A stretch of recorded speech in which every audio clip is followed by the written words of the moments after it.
Assalamualaikum warahmatullahi wabarakatuh.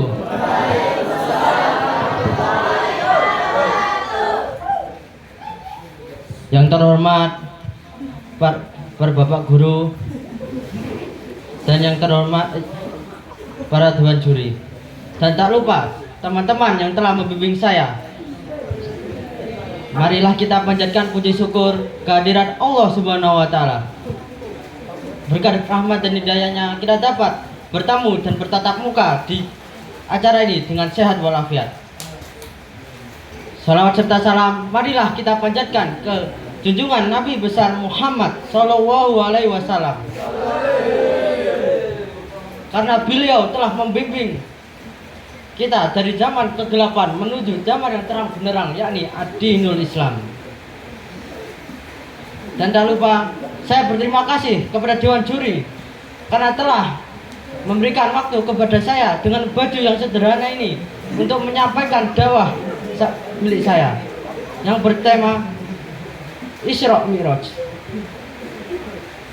Hadirin yang dirahmati Allah, Isra Mi'raj adalah perjalanan Nabi Muhammad SAW dari Masjidil Haram di Mekah menuju Masjidil Aqsa, Baitul Maqdis, yang diteruskan ke Sidratul Muntaha untuk menemui Sang Pencipta, yakni Allah Subhanahu wa taala.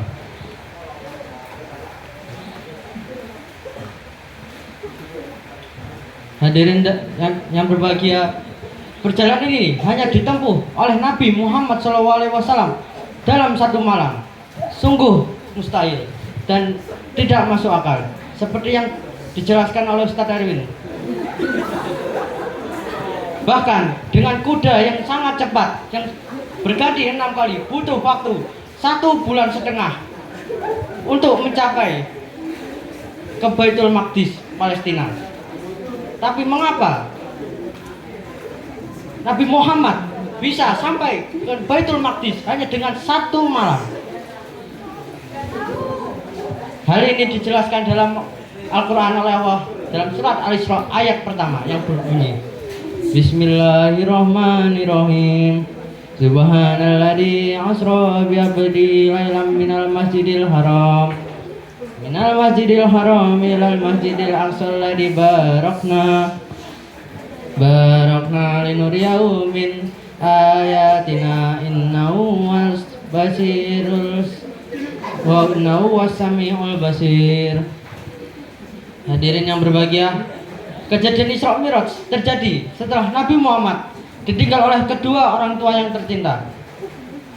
Dan Allah Subhanahu wa taala ingin memuliakan sang nabi dengan cara mengutus malaikat penyampai wahyu, yakni malaikat Jibril, untuk menjemput sang nabi.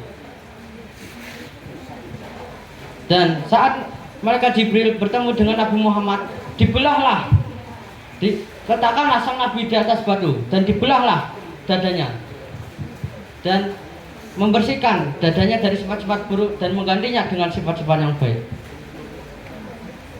Hadirin yang dirahmati Allah, setelah membersihkan dada Nabi Muhammad dari sifat-sifat yang buruk, Nabi Muhammad dan malaikat Jibril dijemput oleh buruk. Apakah kalian tahu apa itu buruk? Apa jenisnya atau bagaimana wujudnya? Buruk adalah hewan yang dikirim oleh Allah untuk menjemput Nabi Muhammad dan malaikat Jibril.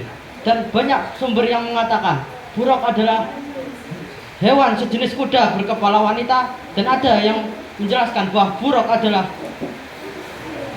hewan perkawinan silang antara kuda dan keledai putih. Hadirin yang berbahagia, saat dalam perjalanan menuju Baitul Maqdis, Nabi Muhammad mengunjungi 5 tempat suci bagi umat Islam.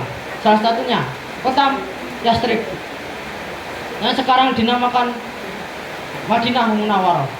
Yang kedua, kota Madian, yaitu tempat berlindungnya Nabi Musa alaihissalam dari kejaran Firaun.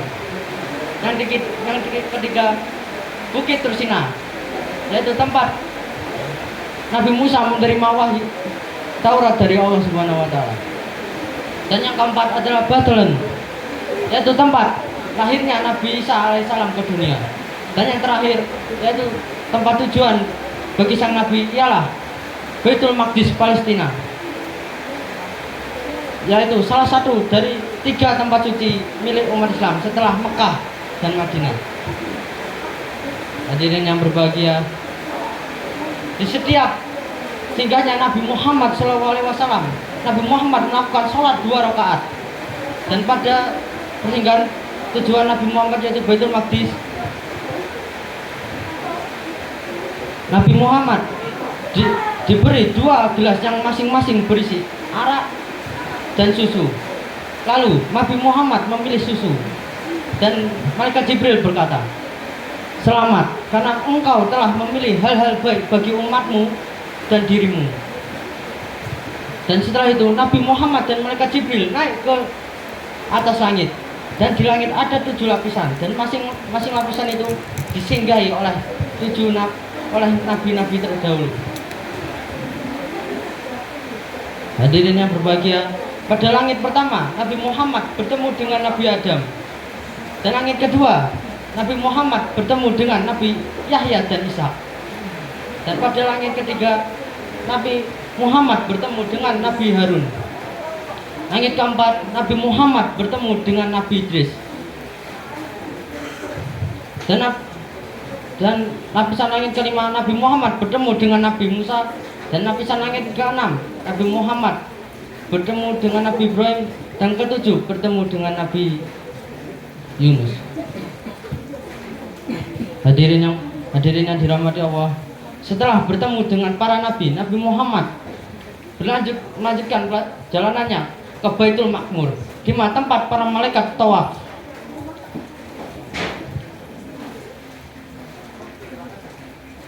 Dan setelah berkunjung ke Baitul Maqmur, Nabi Muhammad naik ke Sidratul Muntaha. Akan tetapi malaikat Jibril tidak ikut serta. Setelah naik ke Sidratul Muntaha dan bertemu dengan Allah, Nabi Muhammad mendapatkan perintah untuk sholat 50 waktu. Saudara yang berbahagia, bayangkan sholat 50 waktu. 5 waktu saja sudah mengeluh, apalagi 50 waktu. Setelah mendapatkan perintah, Nabi Muhammad turun dan bertemu dengan Nabi Musa dan menceritakan apa yang didapatkannya. Lalu Nabi Musa menyuruh Nabi Muhammad agar meringankan perintah sholat menjadi 5 waktu. Hadirin yang berbahagia, Nabi Muhammad terus menerus meminta kepada Allah agar meringankan perintah sholat, agar umat-umatnya tidak kesulitan untuk melaksanakannya. Dan akhirnya sholat pun diringankan menjadi 5 waktu. Akan tetapi umat Nabi Muhammad mendapatkan pahala yang setara bagaikan sholat 50 waktu. Lalu setelah meminta keringanan, Nabi Muhammad dikembalikan ke rumahnya di Mekah. Hadirin yang berbahagia, dapat diambil dari dai saya ini, diharapkan bagi seluruh pemuda-pemuda Islam untuk semangat dalam sholat. Jangan lalai, jangan malas, jangan mementingkan HP, jangan mementingkan main.